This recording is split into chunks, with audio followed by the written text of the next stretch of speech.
What's up, you guys? It's Asia Branch, Miss USA 2020, and in case you were wondering, what is up with the tea? If you have no idea what I'm talking about, you can reference my last video to get a little bit of an update and some of my perspectives. But as of this morning, Crystle Stewart, the president of the Miss USA organization, did make an official statement on Good Morning America about all of the drama and the tea that was spilled by some of the contestants competing at Miss USA 2022. So let's get into this. A couple of days after Albany's win, she did go on a few news sources and state that the competition was not rigged. She in no way, shape, or form thought that she was going to win or had any inkling that she was going to, nor would she have competed in a competition where she was aware that things were being rigged. Now, this morning on Good Morning America, Crystle Stewart made a statement addressing the fact that the competition is not rigged, and as a former Miss USA herself, she understands how hard these young ladies work to get to this level and to compete at this very level. So, I'm sure you've all seen the statement by the Miss Universe organization saying that the organization is under investigation and that they have temporarily suspended the Miss Brand Corporation. Now, another accusation that was put out there was in regards to the commercial that was put out by Nazook Resort, which is a huge sponsor for the Miss USA pageant, but is also a sponsor for the Miss Texas pageant.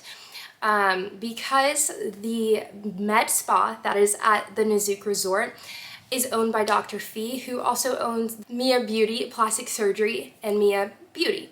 So they are a huge sponsor of the Miss Texas organization as well. And so just happened to kind of look bad, but as I failed to mention previously, because I didn't want to add to the controversy of this topic at that time, but my initial response to anyone that reached out to me personally was that I knew that both the Miss USA organization and the Miss Texas organization were sponsored by Mia Plastic Surgery. And so they served as one of Albany's greatest sponsors throughout her reign leading up to Miss USA. And my first initial thought was she went out there with Mia Beauty and filmed this spa promotional video at the resort. Some are also alleging a Miss USA sponsor flew Gabriel to a med spa resort, also a supporter of the pageant, to shoot a promotional video before she won. So after she won Miss Texas USA, they invited her to do a promotional video. She paid for her own flight to go there and shoot the promotional video. So what Nazook did was repurpose that video once she won the competition after the pageant. Another accusation went along the lines of the Miss Academy, which is the coaching and pageant training school owned by Crystle Stewart, but she is not a coach nor is she an instructor at the Academy. And so a lot of the Miss contestants, teen contestants as well, go and train at the Academy, and there are sash classes offered for several weeks in group sessions over Zoom that allow these ladies to get training to help them better prepare for the competition.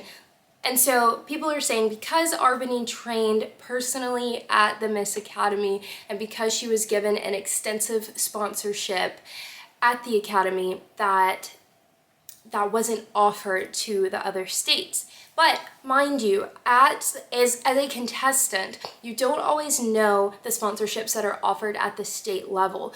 The directors don't always share all that information, nor do they have to, because that's on the business side of things for their production company. And so there's a statement here of Crystle Stewart sharing what goes on as far as the Miss Academy sponsorships.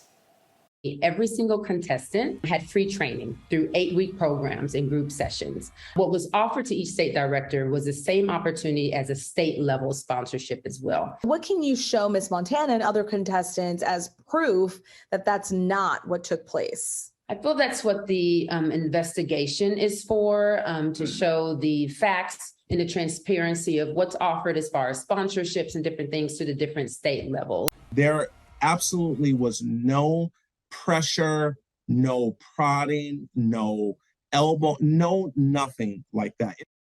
So I rest my case. I still believe wholeheartedly that the competition was not rigged, and if you go back and rewatch preliminaries, rewatch the final night of competition, you will see that Arbany won very fair and square. She deserved her win. She has worked diligently and very hard, as have all the other young ladies. I am not taking away from that by any means. But we all do know that pageantry is one of the most subjective things that you can do, that you can put yourself through. And so I always tell everyone, be proud of the experience, the opportunity to step on that stage amongst 51 of the country's most incredible, intelligent, and accomplished young women, because there are so many women who would kill to have that opportunity that will never be able to step on that stage, whether it's due to aging out and missing that eligibility, or simply just not having the means to get on that stage and, be able to compete. So be proud and love yourself, love your journey, and enjoy the experience as a state title holder. Continue to put yourself out there. And I just want to say that all of the Miss USA 2022 class was absolutely stunning and beautiful, and I wish them the best in their future endeavors.